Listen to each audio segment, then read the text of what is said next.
1, quando o apóstolo Paulo está escrevendo para a igreja de Roma, tem uma palavra que é interessante. Paulo falou para os irmãos lá, e eu queria ler com a amada igreja, capítulo 1, a partir do verso 14 até verso 17.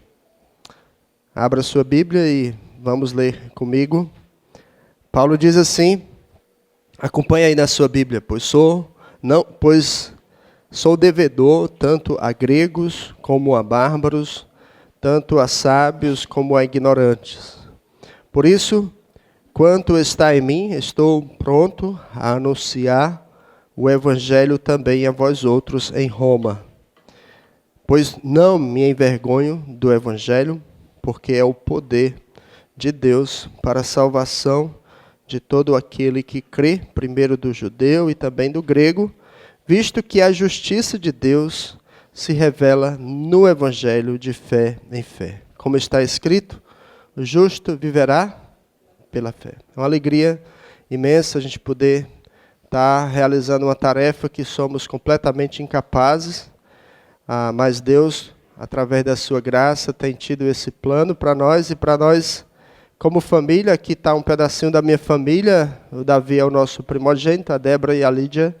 E a nossa filha Dayana vai casar agora, no comecinho, no próximo sábado agora. O coração já está tremendo já, né? A gente já casou no civil agora no dia 27 e agora vai casar a parte na igreja e tudo mais com a bênção do nosso Deus. Estejam orando por ela, é a nossa primeira filha e certamente foi isso que nos trouxe até aqui. Não tínhamos planos de vir esse ano para cá, mas Deus tinha preparado e a gente queria muito compartilhar com os irmãos aquilo que Deus tem feito. Como o apóstolo Paulo dizia, eu tenho uma dívida, né? Eu sou devedor tanto a gregos como a bárbaros, tanto a sábios como a ignorantes. Nós também sentimos essa dívida. Ele disse que estava pronto a anunciar o evangelho também em Roma e Deus assim quer fazer conosco, nos levar a um local que realmente precisa ouvir de Cristo. Não é que lá não tem igreja, lá tem muita igreja lá no sul. É incrível, irmãos, como tem chegado, né, algumas igrejas que a gente vê que eles não têm nenhum critério e eles vão aonde a gente não pode ir, mas eles vão. E o fato é que nós estamos ali representando uma igreja que não tem uma identidade como a nossa. Estamos ali incumbidos de pregar o evangelho. Para aqueles que não lembram, nós saímos daqui em fevereiro de 2017, precisamente dia 6, no início de fevereiro, e fomos a Porto Alegre, que é a cidade mais próxima de onde estamos, 4.200 quilômetros. E fomos para uma cidadezinha chamada Taquara, que fica em um vale chamado Vale Paraiana, onde tem aproximadamente 6 cidades, aproximadamente 400 mil habitantes. E iniciamos ali o processo de plantação da primeira igreja bíblica, onde nós temos ali anunciado o evangelho. Então, chegamos na cidade, conhecíamos um casal apenas, era uma família que era parente de um irmão da igreja que fomos reunir. Então, fomos fazendo contatos com vizinhos, no mercado, e aí começamos estudos bíblicos na nossa casa, no final de abril daquele ano, e então começamos assim os primeiros contatos. O primeiro culto que nós realizamos em uma sala onde estamos reunidos, tem apenas 63 metros quadrados. Se alguém puder apagar essa luz aqui, fica melhor, para ver. Apenas 63 metros quadrados, fizemos aqui o primeiro culto e tem sido o local que temos reunido todos os domingos lá. E aqui temos feito os estudos bíblicos a cada terça-feira, estamos ali reunidos a cada terça-feira apresentando o evangelho. Começamos a apresentar um panorama desde desde Gênesis até Atos, e estamos já chegando ali em Atos. Então, aos domingos temos feito cultos regulares, todos os domingos estamos ali reunidos. Temos tido uma média de assistência em torno de 25 a 35 a cada domingo. A gente tem tido essas famílias. Temos tido algumas percas também. O gaúcho demora muito tomar um compromisso sério, então alguns chegam e vê que não é aquilo que eles estão querendo e acabam saindo, mas tem sido muito bom. Temos feito um trabalho também nos lares de idosos. A cada 15 dias, uma vez por mês, a gente tem tentado fazer um contato com esses que estão lá nos lares.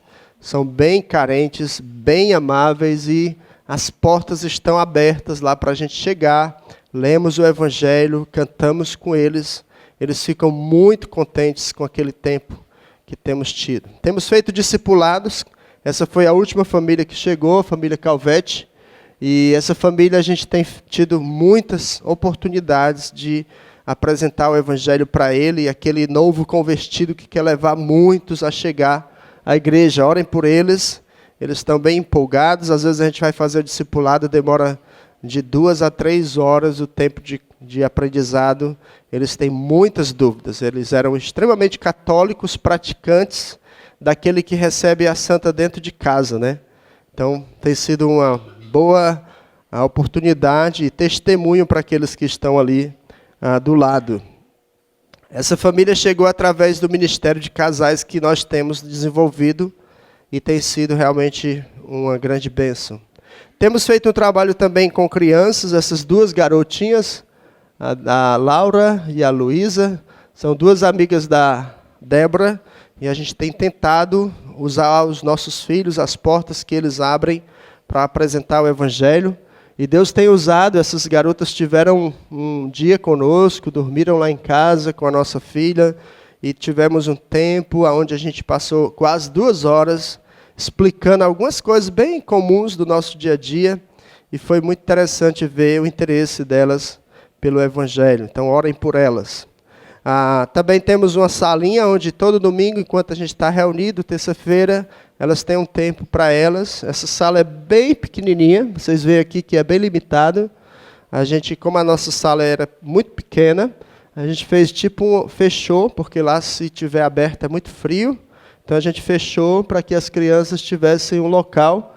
Ela dá aproximadamente 12 metros quadrados. Então orem, porque tem sido um ministério bastante difícil com crianças, e o nosso espaço é bem limitado, então esteja orando. Realizamos nossa segunda EBF, que é a nossa escola bíblica de férias. A primeira, nós atingimos o alvo de 40 crianças, essa a gente atingiu o alvo de 50 crianças. Tínhamos em mente que poderíamos ter aproximadamente umas 40 para continuar, e Deus abençoou. Essas crianças todas tiveram o privilégio de tomar uma decisão pública por Cristo. 10 crianças professaram a Cristo, mas como no Sul é bem comum, os pais seguram muitos filhos. Infelizmente, não podemos dar aquele acompanhamento que a gente gostaria, porque os filhos a gente entende que é uma porta para a gente apresentar o Evangelho para os pais. E eu sou extremamente... tenho muita esperança nesse ministério, é muito promissor, né? A gente já tem um fruto lá no nosso trabalho através dos filhos, então esteja orando. As crianças talvez não conseguem chegar na igreja, mas elas podem ser um canal. Então aqui tivemos um grupo bom que assistiu, aproximadamente 50 crianças, mas uma coisa que muito nos alegrou foram ver esse grupo de irmãos servindo. Alguns que estão aqui são apenas aqueles admiradores da igreja, ainda estão assistindo, eles levam tempo para tomar decisão, mas eles levaram parentes, amigos. Nossa filha Lídia, que tem apenas 10 anos, levou 14 crianças para a EBF. Foi uma grande bênção Deus usar toda a nossa família. Nossa filha viajou, nos ajudou, e foi realmente uma grande bênção. Temos um ministério com casais, e é um ministério que tem sido muito promissor. A cada encontro, a gente tem tido em torno de 8 a 12 casais, e tem aberto muitas portas. Esse casal aqui é muito especial para nós, porque nós conhecemos ele assim que chegamos no Sul, através das nossas filhas, porque eles têm 2 filhas com idade muito similar às nossas, e eles não foram à igreja ainda, mas eles foram assistir o encontro de casais, e Deus deu oportunidade. Ele ficou maravilhado. Ele não tinha ideia que as nossas igrejas tinham esse perfil, né? Alguns ainda têm aquele tabu de que a igreja ela é aquela que faz barulho, que faz descer fogo do céu, aquela coisa toda que alguns, ou que vai extorquir, né, alguma coisa do fiel, né? Então a gente vê muito isso lá, e é uma cidade muito devastada por seitas, muitas seitas. Só para os irmãos entenderem um pouquinho, além da igreja luterana, a igreja católica, nós temos a igreja adventista, que tem aproximadamente 18 igrejas só na nossa cidade, que tem aproximadamente 75 mil habitantes. Eles investem pesado para plantar esse evangelho. Então esteja orando por esse ministério, tem sido bastante promissor, é um ministério que tem atraído alguns que a gente não tem como chegar de outra forma, e Deus tem abençoado bastante esse ministério. A minha esposa tem feito um trabalho com as senhoras, a gente tem tido uma média entre 20 a 30 mulheres que tem a cada 3 meses reunido, e algumas ouvido o evangelho. E eu repito, irmãos, esse grupo que tem assistido, a grande maioria não são crentes, tá bom? São só aqueles que estão admirando ainda, se aproximando. Temos um ministério também com homens, a gente começou nesse ano passado treinar alguns homens, fazer discipulado e dar um treinamento de liderança para eles poderem se preparar para servir lá no trabalho da maneira que Deus queira. Então esteja orando por esse grupo de irmãos. Tive a oportunidade de participar de um culto de posse de um irmão lá em Passo Fundo, uma igreja também das nossas, que foi plantada através da internet, o pastor Antônio Neto. Ele teve a oportunidade de ensinar no seminário online.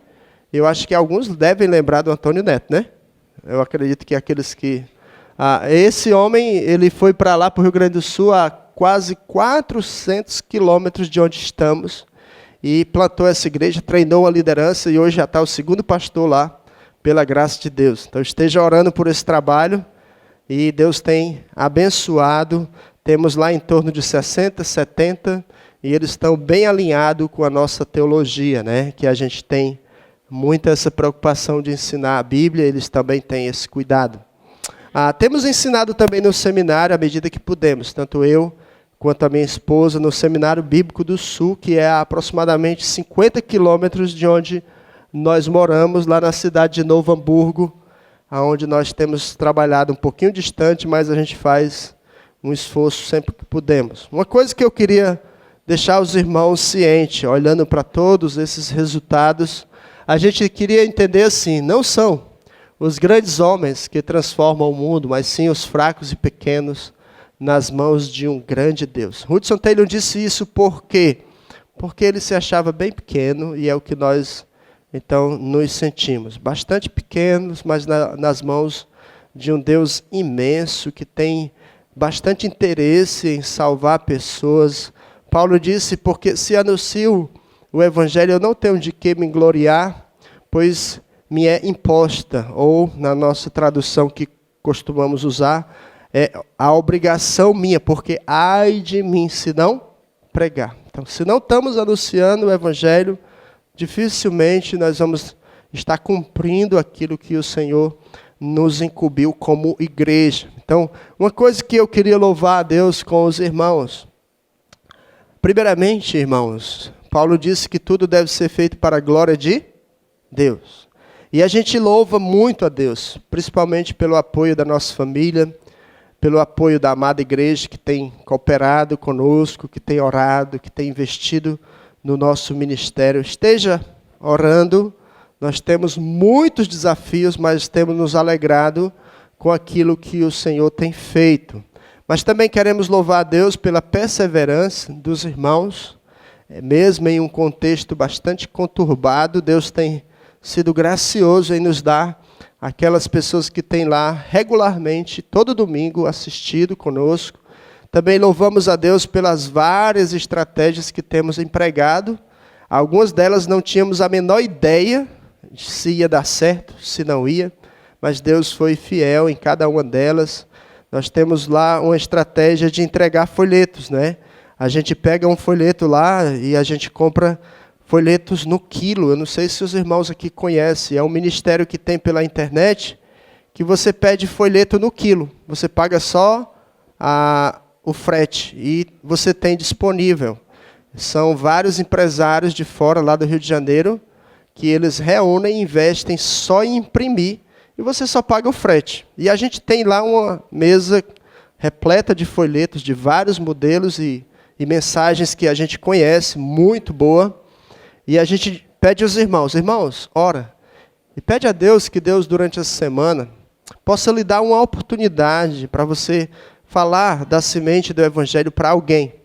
E Deus tem usado cada um, não só sou eu e a minha esposa, a nossa família, mas cada um tem levado esse legado durante a semana.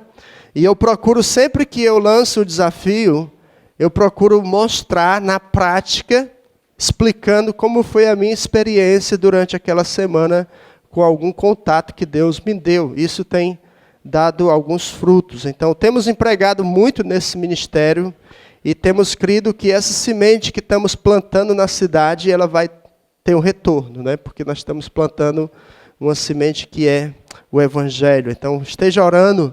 Temos também trabalhado com casais, os irmãos viram alguns resultados, mas temos vários que eu poderia relatar. Temos esse ministério com crianças, que temos trabalhado com a EBF, e além da EBF, através de contatos com os nossos filhos. Temos também feito esse ministério com as mulheres, que a minha esposa tem aberto muitas portas, quebrado muitas barreiras através desses ministérios. Aquele do lar de idosos que a gente falou. Então, temos empregado várias estratégias e Deus tem até aqui nos dado a graça de ver alguns frutos disso. Mas, primeiramente, irmãos, louvamos a Deus pela fidelidade dEle. Ele é fiel, tem nos sustentado, tem nos usado. A gente pode ver a maneira que Deus tem trabalhado na nossa família. Também queremos que os irmãos lembrem de orar pela salvação de todos aqueles que já têm ouvido da palavra de Deus. Estejam orando para que Deus continue salvando vidas, pela perseverança também dos novos convertidos, porque temos vários que têm ouvido por vezes o Evangelho, para que Deus possa dar a eles perseverança em meio a tantas lutas.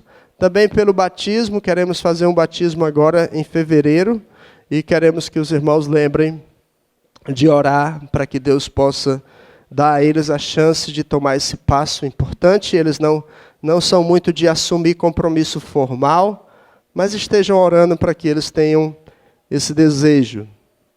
Sabedoria no ministério não é como aqui no nosso estado, é uma cultura bastante diferente, tem várias complicações, choques culturais, e a gente quer sabedoria para como é que nós podemos abordar e abrir caminhos para que eles conheçam a Cristo. Também pelo sustento da nossa família, que Deus continue suprindo e provendo aquilo que a gente precisa. A missão BGFM do Brasil, ela tomou um compromisso de nos dar um suporte durante 6 anos. Em 3 anos, eles vão tirar metade desse sustento. Ore para que Deus mande esse outro, que eles vão tirar agora nesse mês. Então, esteja orando para que Deus possa prover esse complemento. Temos alguns alvos para esse ano, e eu peço que os irmãos lembrem de orar. Primeiramente, nós queremos fortalecer uma igreja em meio àquele vale. Nós estamos no meio de um vale, e queremos primeiro ter uma igreja forte para poder chegar nas demais cidades lá. Também eu quero que os irmãos lembrem, temos treinado uma liderança, então orem para que a gente possa investir ainda mais esse ano. Eu estou me preparando, fazendo um mestrado, e esse semestre eu vou estar estudando sobre liderança, e eu já tenho ali mais de 1000 páginas para ler, né? Os irmãos que fizeram seminário aqui, o Diego que fez doutorado lá nos Estados Unidos, a missão tem investido para a gente ser mais preparado, né? Receber uma bagagem. Então orem, porque a gente vai treinar uma liderança e precisamos de preparo para isso. Então esteja orando para que a gente tenha sabedoria para investir também nessa parte de preparo. Realizar também estudos bíblicos nas cidades. Já temos algumas cidades vizinhas que temos contatos. A gente quer iniciar algum estudo bíblico. Já temos 2 cidades que temos feito, Nova Hartz e lá em Rolante, que é uma cidade de um irmão que tem assistido conosco. Mas já temos pessoas em Parobé, que é do lado da nossa cidade, e temos também em Três Coroas, em Igrejinha, então em Gramado a gente já tem contatos. Então tem vários que a gente pode chegar. Então orem para que a gente possa plantar e aproveitar essas oportunidades. Também quero pedir que os irmãos orem para a gente poder recrutar pessoas que tenham interesse em missões. A gente quer preparar pessoas. Nós temos uma equipe muito limitada. A gente veio para essa viagem e foi uma luta para a gente montar uma agenda para poder a gente não parar o trabalho lá, né? Então, esteja orando para que a gente possa recrutar pessoas que tenham realmente o chamado para servir ao Senhor. Também para que Deus possa nos dar o privilégio de manter aqueles eventos que Deus tem nos dado alguns frutos, para assim realizar o trabalho do nosso Senhor. Queria desafiar os irmãos a participarem de 3 maneiras. Primeiramente, orando. A gente tem um cartão da nossa família logo ali atrás. E você pode pegar também, se você não pegou ainda, levar para a sua casa e colocar diante de Deus. Paulo pediu oração por ele, então nós muito mais dependemos de Deus para realizar esse trabalho. Era impossível a gente ver esses resultados se não for a oração dos irmãos. Então esteja orando por nós. A segunda maneira é contribua, né? Você pode manter a fidelidade de Deus na sua vida, louvar Ele pelo que Ele tem lhe dado, e então poder retribuir investindo na obra missionária. Então procura a liderança da sua igreja, desafia os irmãos, participa e veja de que maneira você pode ser usado. Também indo para servir ao Senhor, ou lá, ou cá, né? Então missões como a gente ouviu aí do texto que os irmãos leu aí de Mateus 28, ide, portanto, fazei. Então é algo que enquanto a gente está aqui tem que fazer discípulo de todas as nações. Então a gente tem um campo aqui muito aberto para o Evangelho, muitas coisas para serem feitas, que certamente aqui também em Preá e nas imediações tem. Mas a gente sabe que a obra é do Senhor, Ele quer usar cada um de nós. Então faça a sua parte, se quiser conhecer o campo lá, será uma imensa alegria lhe receber. Se você tem um chamado, não tem ainda uma direção de onde quer ir, então me procura, a gente quer lhe ajudar nessa parte de estar conosco, fazendo parte desse ministério. A Provérbios 11:30 diz assim: o fruto do justo é a árvore de vida, e o que ganha almas é sábio, né? Ou seja, o maior investimento, irmãos, que alguém pode fazer na obra missionária é fazer um investimento para a eternidade. Quando você ganha almas, você está investindo para a eternidade. Nós, então, deveremos empregar os nossos recursos para promover o reino de Deus e levar o Evangelho até aos confins da terra. Se todos nós fizermos apenas aquilo que podemos para que a obra de Deus avance, pode ter certeza que vamos chegar longe. Nós nem temos ideia do nosso potencial como igreja. Um certo missionário bem conhecido, ele disse o seguinte: nós fazemos missões com as mãos daqueles que contribuem, com os joelhos daqueles que oram e com os pés dos que saem para levar as boas novas. Tanto aqueles que ficam como os que vão, eles são importantes nesse processo de proclamação do Evangelho de Cristo até as nações. Estamos dando o primeiro passo, nós estamos nos dispondo a ir. A pergunta talvez seria interessante nós perguntarmos se nós, como crentes em Cristo, estamos realmente fazendo a nossa parte. Então eu queria convidar os amados irmãos a abrir sua Bíblia lá em Efésios capítulo 1, Filipenses capítulo 1, e queria ler com os amados irmãos versos 12 a verso 21. Abra sua Bíblia lá.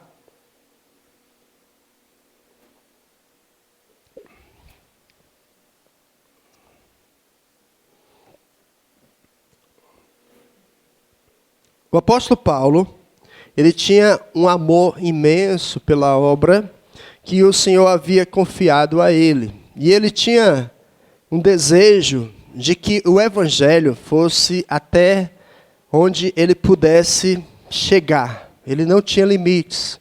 Você vai ver isso quando você lê a carta de Paulo aos Romanos. Lá em capítulo 15, ele diz que quer estender o campo missionário. A fronteira dele é muito ampla. Interessante que Paulo, quando preso em Roma, ele escreve uma carta. Essa carta, perante alguns teólogos, ficou conhecido como a Carta da Alegria. E Paulo estava preso em Roma, e ele escreve essa carta.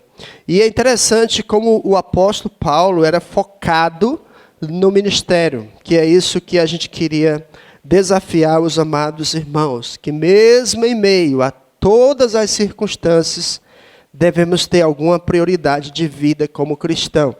Como aqueles que receberam de Deus o legado de transmitir uma mensagem que é o poder de Deus. Nós temos em nossas mãos o poder de Deus para a salvação de todo aquele que crê, como lemos lá em Romanos, capítulo 1, verso 16, porque o evangelho é o poder de Deus para a salvação.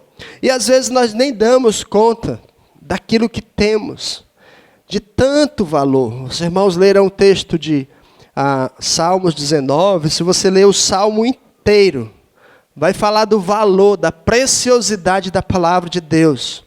E é incrível, irmãos, como a gente pode se deleitar nessa riqueza, né? Alguém disse que foi feita uma estatística, eu não me lembro o nome do homem, que aqueles que leem a Bíblia, aqueles que têm compromisso com a leitura bíblica diária, constante, e medita na palavra de Deus, foi constatado que os problemas familiares diminuem, relacionamento entre pai e filhos, esposa e esposo, entre patrão e empregado. Por quê? Porque a palavra de Deus tem poder. Né? E não adianta a gente dizer, não, eu não sei, eu não entendo, é um ritual, quase como que um ritual. É um quesito, irmãos, como nós precisamos do nosso pão para alimentar o nosso corpo, né? A gente precisa também ter compromisso com a palavra de Deus. Se você está apaixonado por Cristo, se você está com o coração ardendo em chamas pela palavra de Deus, porque é o poder de Deus, você e eu, aonde estivermos, não importa as circunstâncias, nós vamos anunciar o evangelho. É o que temos feito ali naquela cidade, irmãos. Não tem nada de sobrenatural. Não tem nada de potencial humano. Nós somos homens fracos, frágeis, limitados. Não temos muitos recursos. Somos limitados de várias maneiras. Concorrendo com algumas igrejas lá, nós somos nada. Mas nós temos em mãos o evangelho, que é o poder de Deus. Então Paulo, ele se dispôs a se colocar nas mãos de Deus. E quando você vê Paulo lá em Atos capítulo 9, sendo salvo, o que Deus disse para ele? Paulo, tu serás para mim um instrumento para proclamar, para anunciar o evangelho, para levar as boas novas.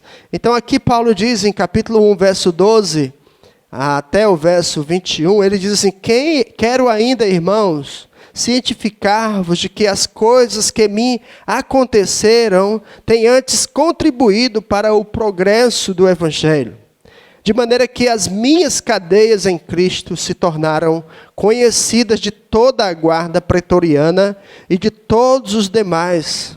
E a maioria dos irmãos, estimulados no Senhor por minhas algemas, ousam falar com mais desassombro a palavra de Deus. Alguns efetivamente proclamam a Cristo por inveja e porfia. Outros, porém, o fazem de boa vontade. Estes, por amor, sabendo que estou incumbido da defesa do evangelho. Aqueles, contudo, pregam a Cristo por discórdia, insinceramente, julgando suscitar tribulações às minhas cadeias. Todavia, que me importa? uma vez que Cristo, de qualquer modo, está sendo pregado, quer por pretexto, quer por verdade. Também com isto me regozijo, sim, sempre me regozijarei, porque estou certo de que isto mesmo, pela vossa súplica e pela provisão do Espírito de Jesus Cristo, me redundará em libertação, segundo a minha ardente expectativa e esperança de que em nada serei envergonhado. Antes, com toda a ousadia, como sempre, também agora, será Cristo engrandecido no meu corpo, quer pela vida, quer pela morte. Vamos ler o 21 comigo? Porquanto para mim o viver é Cristo e o morrer é lucro. Bem forte, só vocês, vamos lá. Porquanto para mim... Vamos orar, irmãos. Pai querido, abençoa a tua palavra, que nessa manhã o Senhor possa abrir o nosso entendimento, para que possamos estar focados em fazer aquilo que o Senhor nos incumbiu, que é transmitir a tua palavra, que é testemunhar do Evangelho em todas as circunstâncias. Desafia a tua amada igreja, Pai, nessa manhã, que cada um se coloca em tuas mãos, para que, independente das circunstâncias que esteja vivendo, da situação que esteja passando, o Senhor possa usar, Pai, da nossa experiência contigo, para transmitir o teu Evangelho, para dar àqueles que ainda não têm, dar riqueza maior que alguém pode dar, que é a salvação em Cristo. Nos abençoa, que o teu Espírito Santo usa o teu servo nessa manhã, para então mostrar para os irmãos a importância de proclamarmos o Evangelho. É o que te peço, em nome de Cristo, nosso Salvador. Amém.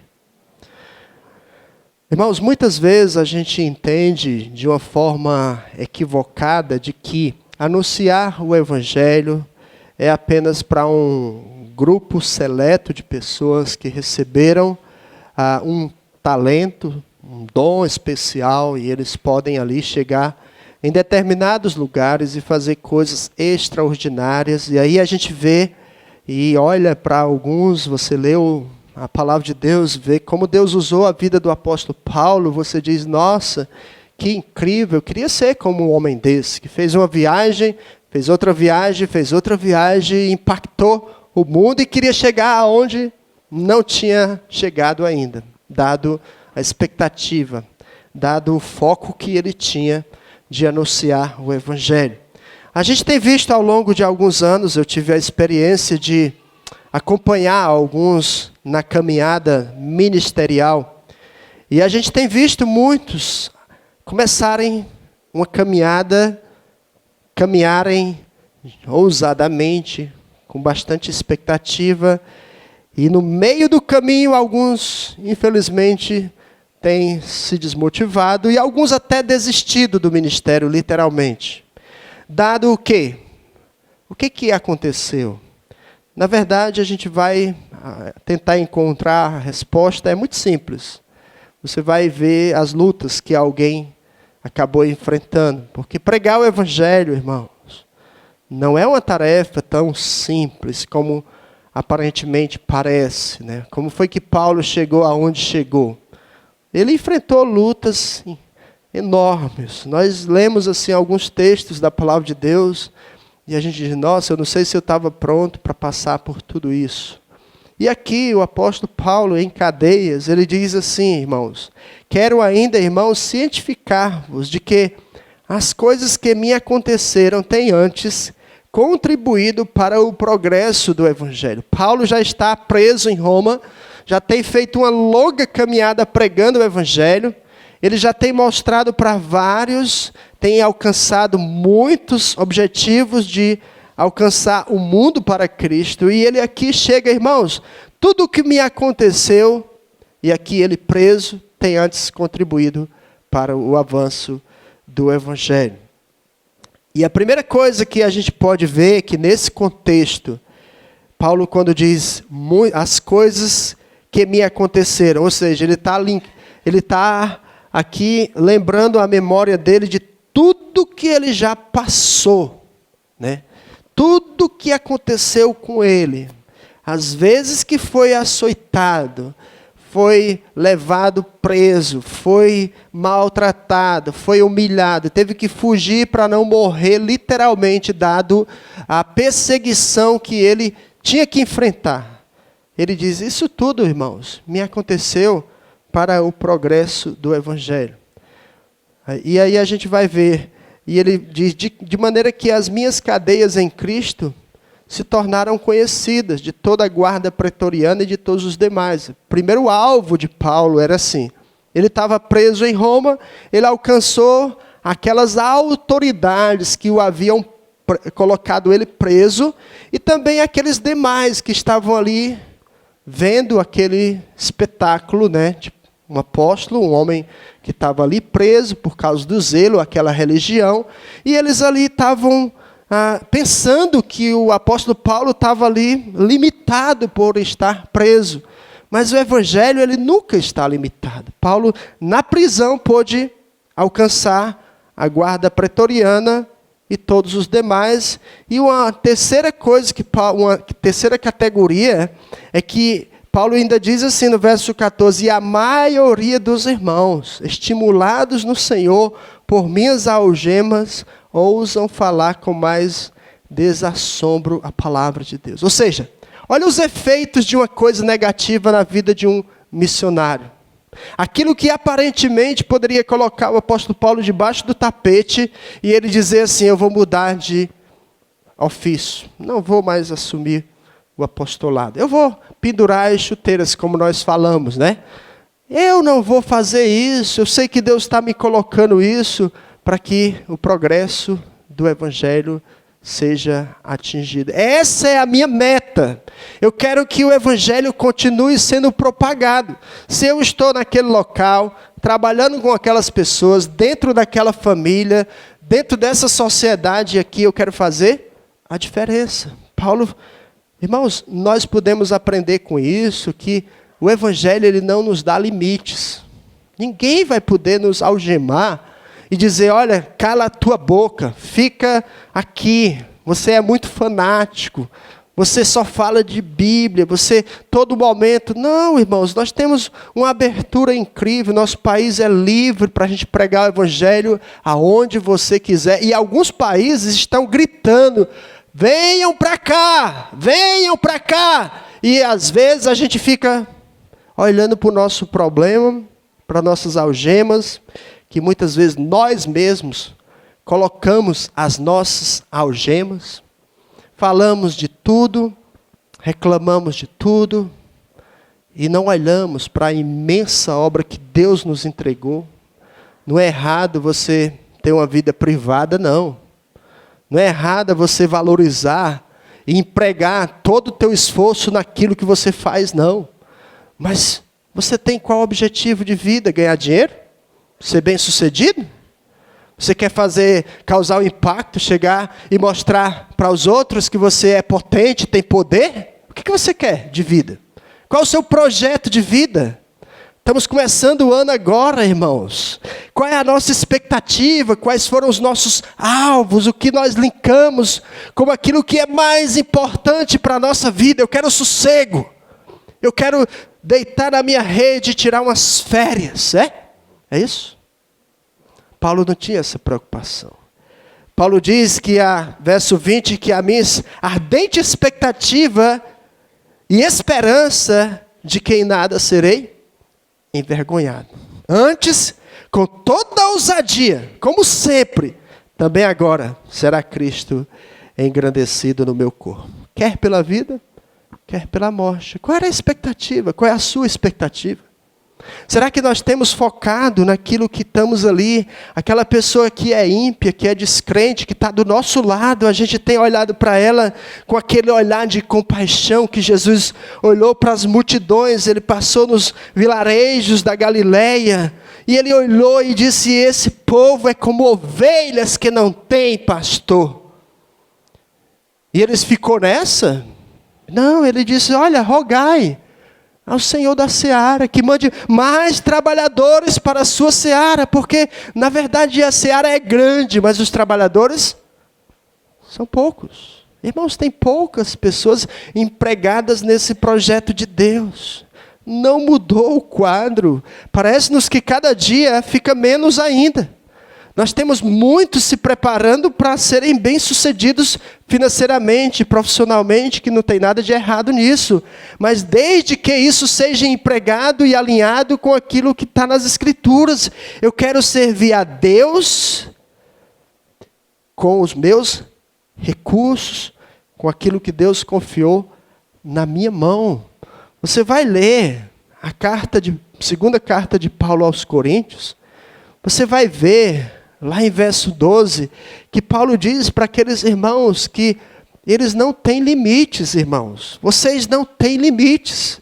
Vamos lá, 2 Coríntios capítulo 6, olha, irmãos, vocês não têm limites, mas vocês estão limitados. Que paradoxo, né? Vocês não têm limites, mas vocês estão limitados. É um paradoxo, é verdade. É um grande paradoxo. Paulo vai dizer, não tendes limites, verso 12, de 2 Coríntios 6.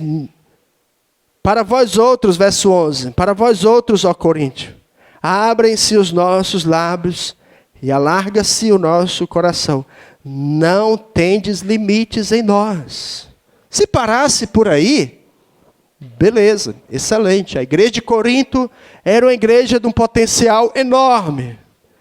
E ela tinha potencial. Toda igreja, irmãos, tem um potencial enorme. Nós sabemos disso, porque quem disse que ia edificar a igreja foi o próprio Cristo, que é o dono da igreja, é o cabeça da igreja. Ele disse, eu edificarei a minha igreja, e as portas do inferno não prevalecerão contra ela. Mas Paulo diz aqui, olha, irmãos, vocês não têm limites, mas vocês estão limitados em vossos próprios afetos. É como que Paulo dissesse assim, analisando o perfil da igreja de Corinto, eu posso identificar que a igreja tem um problema de relacionamento, porque Paulo estava sendo atacado. O ministério dele estava sendo atacado. Alguém estava duvidando do apostolado de Paulo. E Paulo vai usar essa carta para defender o apostolado dele. E Paulo vai dizer, vocês estão limitados. Sabe por quê? Como é que Deus vai agir numa igreja que está cheia de problemas? Como é que Deus vai abençoar a tua vida, te usar, se você está carregado de problema, irmãos? Você vai orar, sua oração não passa do teto. Porque você tem problemas nos relacionamentos. Como é que nós vamos chegar longe, irmãos? Não vai para canto nenhum. Vai ficar encalhado. Nós estamos olhando para a direção errada. Nós deveríamos estar olhando para Cristo. Paulo diz, vocês estão limitados pelos vossos próprios afetos. Os relacionamentos de vocês estão comprometidos. Tem problemas interpessoais. Vocês estão me acusando de algo. Estão focados na direção completamente errada. E aquela igreja era cheia de intelectuais, de pessoas altamente capacitadas, mas estavam com problemas que com certeza barra qualquer trabalho, barra qualquer vida, e Satanás está muito satisfeito quando ele consegue atingir o âmago do nosso coração, e ele pode dizer, eu vou te deixar aqui, prostrado nos meus pés, servindo a mim, os meus problemas, e ele vai te deixar lá para o resto da tua vida. Por isso que tem gente, irmãos, que tira a própria vida, sabia? Um jovem recentemente de 21 anos, aqui da Igreja Bíblica de Horizonte, ou foi de Coqueiros? Um jovem, como explicar isso, irmãos? Isso nada mais é do que a obra satânica agindo na vida das pessoas. E as pessoas dão bola, estamos começando o ano e às vezes as nossas expectativas, aliás, não é expectativa, ardente expectativa, é isso. E a gente coloca aquilo como prioridade. E busca aquilo, e faz tudo. Jesus disse, aonde estiver o teu coração, ali está o teu tesouro. Então, onde é que nós estamos focados? O que está mais consumindo as minhas energias, o meu tempo? Você não é errado você ser organizado, mas até que ponto eu posso me organizar e comprometer coisas importantes que deveriam ser prioridade na minha vida? Então pensa nisso, irmão. Nós fomos salvos para que o evangelho seja propagado. A pergunta é, o que você e eu temos feito? De que forma nós temos empregado os nossos esforços? E é interessante que Paulo aqui, ele vai linkar duas categorias de pessoas. Aqueles que estão pregando a Cristo de uma forma completamente errada e estão fazendo isso de forma efetiva. Ele vai dizer aqui no verso 15, alguns efetivamente proclamam a Cristo por inveja, porfia, outros, porém, o fazem de boa vontade. Eles, por amor, sabendo que estou incumbido da defesa do Evangelho. Aqueles, contudo, pregam a Cristo por discórdia, insinceramente, julgando suscitar tribulação às minhas cadeias. Duas categorias de pessoas: os que pregam a Cristo de forma completamente errada, mas estão fazendo isso efetivamente. Paulo está dizendo, por que eu estou preso? Porque eles estão pregando a Cristo, estão sendo zelosos por aquela seita, por aquela crença, crendo que vão me matar e vão matar o Evangelho. Coitado deles, não podem. Mas eles estão fazendo isso de forma efetiva, irmãos. Às vezes, a gente que tem o genuíno evangelho, estamos com o coração ardendo em chama pelas Escrituras, lemos a Bíblia todos os dias, estamos dizendo que somos crentes em Jesus Cristo, temos vivido para Ele, mas às vezes parece que aquela chama se apaga. Quando chega um problema, parece que nos bota completamente para baixo. Não é verdade? Paulo diz, olha, as seitas, eles são cuidadosos. Eles são criteriosos. Eles fazem isso com tanta veemência, com tanta disciplina, com tanto cuidado, que você fica boca aberta. Eu ando lá na rua de Taquara, tem uma rua principal lá, e eu fico olhando, nossa, esse povo aqui, 8 horas da manhã, a rua abre, fecha meio-dia. Eles estão lá, de 8 a meio-dia, estão lá. Todo bem vestidozinho, ninguém vê eles brigando, ninguém vê eles discutindo. Eles lá, uma banquinha cheia de literatura, lá exposta, temas bem interessantes, família, relacionamento com Deus, como se livrar disso, como conseguir aquilo, coisas que o povo quer ouvir. E eles estão lá todo dia, o dia todo. Enquanto tiver gente na rua, eles estão lá. E eu fico olhando, meu Pai, como pode? O que eu estou fazendo para que a minha mensagem, que eu entendo que é a verdadeira mensagem, chega nesses homens? Porque esses homens fazem tudo para que essa semente seja plantada. Irmãos, eu confesso que às vezes eu acordo na madrugada e fico pensando, Senhor, me dá uma oportunidade. Eu não estou dizendo que eles estão corretos, mas eles têm algo que nós não temos, aquela ousadia, aquele falar de maneira, como Paulo disse, alguns ousam falar com mais desassombro a palavra de Deus. Eu digo, Senhor, me dá, tira essa timidez, essa vergonha e me ajuda nesse dia ter ousadia para falar do teu amor para aqueles que estão aí perecendo. Nós sabemos que eles estão indo para o inferno, porque estão pregando uma teologia completamente distorcida das Escrituras. Nós sabemos disso. E às vezes a gente senta ali do lado de alguém e fica tentando, como é que eu começo uma conversa aqui? E aí a gente fica, e o Espírito Santo incomodando a gente, porque a gente está ali incumbido dessa tarefa. Eu e você temos que ter isso. Se não tivermos, tem algo que está errado. Se você está trabalhando com um empregado que está indo para o inferno, você está trabalhando com um patrão que está indo para o inferno e você não tem coragem de avisar ele, você está sendo negligente. Deus vai requerer de nós isso. Nós sabemos, mas às vezes a gente dá um jeitinho de dar um tapinha nas costas e beleza. E deixa passar. Nem a consciência queima. Quando a gente vai dormir, puxa vida, passei 8 horas trabalhando com aquele infeliz, me contando um monte de desgraça, e eu ainda dei bola. Você já ouviu alguém chegar e falar? Só coisa ruim, é terrível, irmãos. Eu vivi do lado de um homem que chegava perto da gente, era só para falar de... E um dia eu disse, irmão, para, por favor, você é crente. Muda teu diálogo, muda tua agenda, linka outras coisas, fala da grandeza de Deus, do poder. Isso aí eu estou cansado, já sei, tu está num colapso financeiro, espiritual. Eu já sei, vamos orar por isso. Não tem mais o que fazer, mas às vezes a gente dá tanta bola para aquilo que não deveria e fica encalhado. Nosso coração fica consumido por aquilo que não deveria e as nossas expectativas giram em torno de coisas que estão acontecendo e perdemos o foco. Paulo diz, irmãos, todavia que me importa.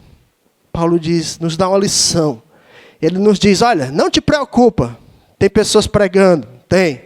Louvado seja Deus. Paulo diz assim, verso 18, todavia que me importa, uma vez que Cristo de qualquer modo está sendo pregado, quer por pretexto, quer por verdade. Também isto me regozijo. Sim, sempre me regozijarei. Isso aqui, irmãos, nós podemos aprender a olhar para aqueles que estão comprometidos com a palavra de Deus, pregando o evangelho e nos alegrando com eles. Puxa vida, eu estou contente com o que Deus está fazendo em meio a tanta turbulência, né? Em meio a tantas dificuldades. Você nem tem ideia para a gente chegar a ter um resultado positivo no final do mês, o balanço do ano e chegar com um final positivo, dizendo, louvado seja o nosso Deus. Nos alegrar.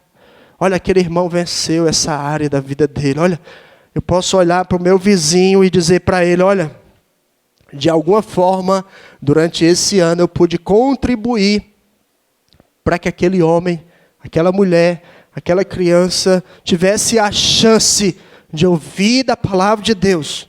Eu não sei se vai acontecer alguma transformação, porque independe de mim.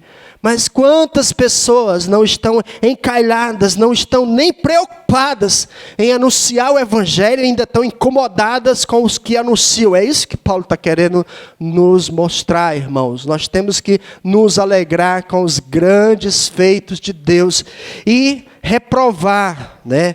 Tentar superar aqueles que estão ainda focados na mesmice, na negligência. Você recebeu alguém na sua casa ou falou com alguém e essa pessoa quer lhe colocar para baixo em meio a um diagnóstico negativo de qualquer coisa que seja, pode ser até do governo, sei lá, qualquer coisa. Repreende aquele irmão, exorta ele. Para com isso, irmão. Muda de atitude, porque Deus, Ele quer nos usar focados na obra do Senhor. A pergunta é, se você for sincero contigo mesmo, você tem sido focado? Né? Você tem se alegrado com a maneira que Deus tem lhe usado? Eu tenho, irmãos, me regozijado por ver como Deus é poderoso. Ele nos tirou de um contexto, aqueles que nos conhecem sabem muito bem, que nós éramos extremamente focados em servir ao Senhor, mas éramos muito limitados por estar dividido entre o secular e o ministério. Hoje nós estamos 100% no ministério. Isso tem sido uma alegria imensa. E eu creio que Deus quer usar cada um de nós. E Paulo vai dizer, irmãos, o segredo disso. Qual é o segredo que Paulo continuou sendo testemunha, mesmo preso, para a guarda pretoriana, para os demais que estavam ali em torno da prisão de Paulo, e estímulo dos irmãos? Qual era a expectativa de Paulo? Por que teve esse resultado, irmãos? O segredo foi muito simples, irmãos. A confiança plena de que nós vivemos para Cristo. Paulo tinha uma confiança de que ele vivia para Cristo. Se ele morresse, era lucro. Então Paulo diz, porque eu estou certo de que isto mesmo, pela vossa súplica, reconhecendo a oração dos irmãos de Filipos, pela provisão do Espírito Santo, porque Deus usa a igreja para orar, para que o Espírito Santo usa aquele irmão lá na prisão, aonde estiver, redunde em libertação, segundo as minhas ardentes expectativas. Deus queria libertar Paulo, mas ele queria usar Paulo também lá na cadeia. Então a minha expectativa e esperança de que em nada serei envergonhado, antes com toda a ousadia, como sempre, também será Cristo engrandecido no meu corpo, quer pela vida, quer pela morte. Porque para mim o viver é Cristo e o morrer é lucro. Eu espero, irmãos, que nessa manhã você leve consigo essa mensagem. Eu quero viver para Cristo. Eu quero fazer tudo para que Cristo seja conhecido aonde eu estiver. Você tem filhos? Tem uma família? Tem pessoas à sua volta que você está perto delas todos os dias? Torna esse o foco da tua vida. Fazer Cristo engrandecido nessas pessoas. Torna o progresso do Evangelho através de cada um de nós. O pastor dessa igreja, ele não vai chegar em lugares que eu e você podemos chegar.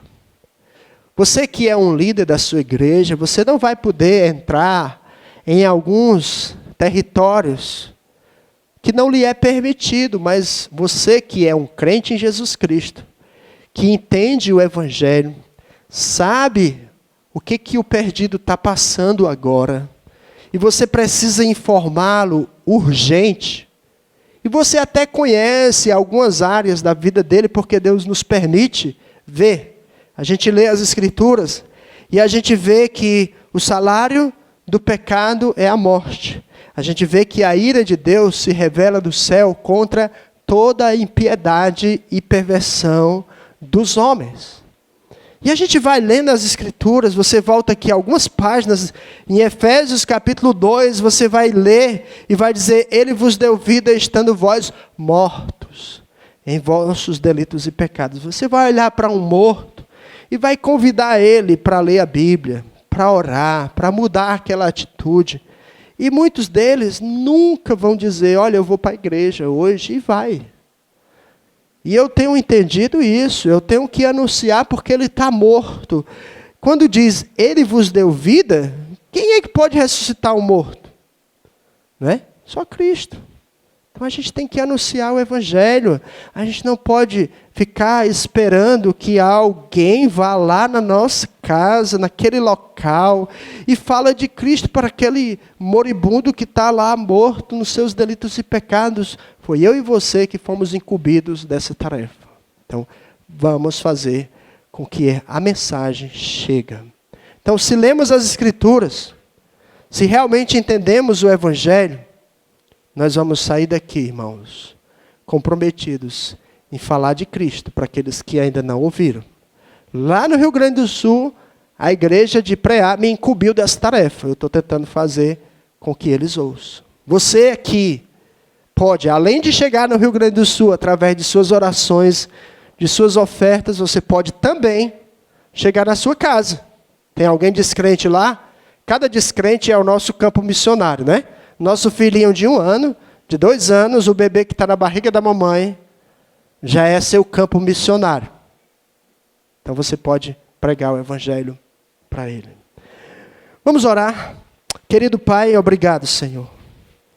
Porque a Tua palavra é tão clara. Quando vemos o testemunho do apóstolo Paulo, nós podemos ver um homem que estava completamente consumido pela tarefa de pregar o Evangelho.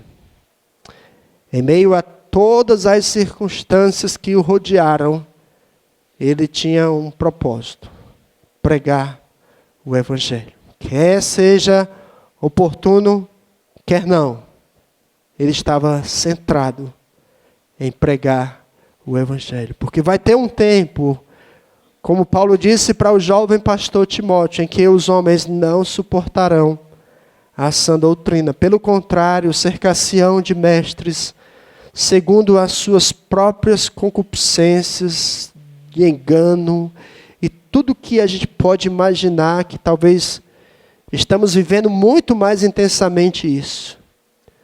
Mas nós devemos fazer o trabalho de um evangelista. Nós devemos perseverar, cumprir fielmente o nosso papel de evangelista.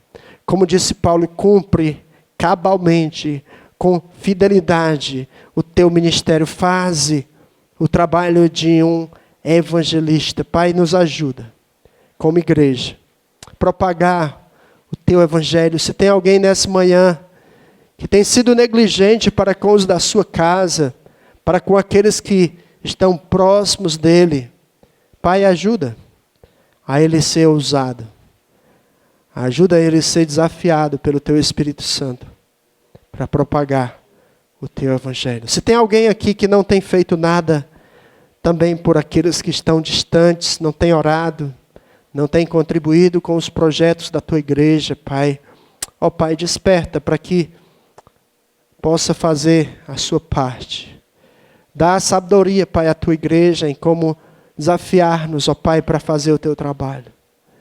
Ó Deus, cura a tua igreja de qualquer enfermidade espiritual. Trata, Pai, os corações daqueles que de repente existe alguma barreira nos relacionamentos, Pai, para que o teu Espírito Santo continue agindo, trabalhando, usando cada um, para que juntos possamos atingir o alvo de anunciar a tua palavra. Nós pedimos isso no poderoso nome do teu Filho amado, Jesus Cristo. Amém. Queria só dar uma palavra aos irmãos. Eu fui abençoado em ter um genro para me abençoar, né? Agora já tem um genro, já casou, né? Já